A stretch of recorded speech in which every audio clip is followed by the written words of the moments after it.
एक बार की बात है, एक गांव में एक बूढ़ी अपने परिवार के साथ रहती थी।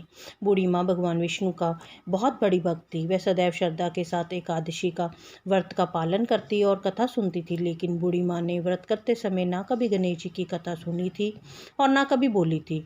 इस कारण बूढ़ी माँ की व्रत अधूरा ही रह गया थी। लेकिन बूढ़ी माँ को ये बात पता नहीं थी।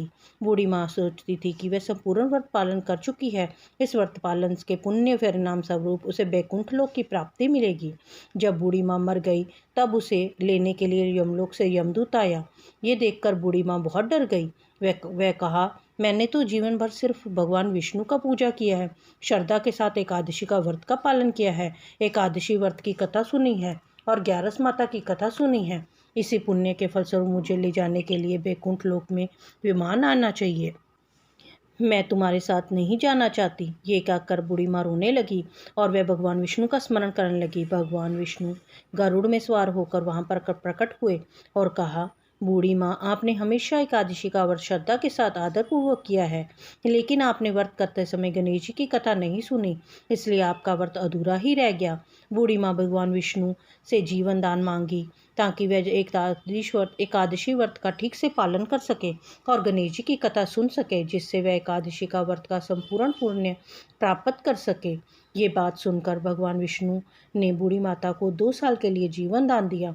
बूढ़ी माँ को जीवन दान मिलते ही वह श्रद्धा से गणेश जी की पूजा करने लगी, एकादशी व्रत की कथा सुनने लगी, ग्यारस माता की कथा सुनने लगी और अंत में गणेश जी की कथा सुनने लगी। इस तरह उन्होंने 2 साल के अंदर 4 ग्यारस पूरा कर लिए। गणेश जी की कृपा से बूढ़ी माता को एकादशी के व्रत का पूरा पुण्य मिला। बूढ़ी माँ की सच्ची भक्ति देखकर भगवान गणेश जी प्रसन्न हुए और कहा कि तुमने नित्य नियम के साथ व्रत में मेरी कथा सुनी है और श्रद्धा के साथ आदरपूर्वक मेरी पूजा की है। मैं इससे बहुत खुश हूँ। मैं आपको आशीर्वाद देता हूँ कि जब तक ये संसार रहेगा तब तक पृथ्वी में निवासी आपकी तपस्या के गीत गाएंगे और जो भक्त एकादशी व्रत पर आपकी भक्ति को सुनेंगे उन्हें व्रत का पूरा फल मिलेगा। गणेश जी महाराज बूढ़ी माँ की भक्ति से प्रसन्न होकर बूढ़ी माँ के घर को अन्न धन से भर दिया और सुख समृद्धि वास करने लगी। गणेश जी महाराज वहाँ से अंतर्ध्यान हो गए और 2 वर्ष बाद जब बूढ़ी माता का देहांत हुआ तो बैकुंठ लोक में विमान आया और बूढ़ी माता का सम्मान के साथ बैकुंठ लोक में ले जाया गया। भगवान गणेश को आशीर्वाद से बूढ़ी माता का घर अन्न धन से भर गया। उन्हें बैकुंठ लोक की प्राप्ति हुई।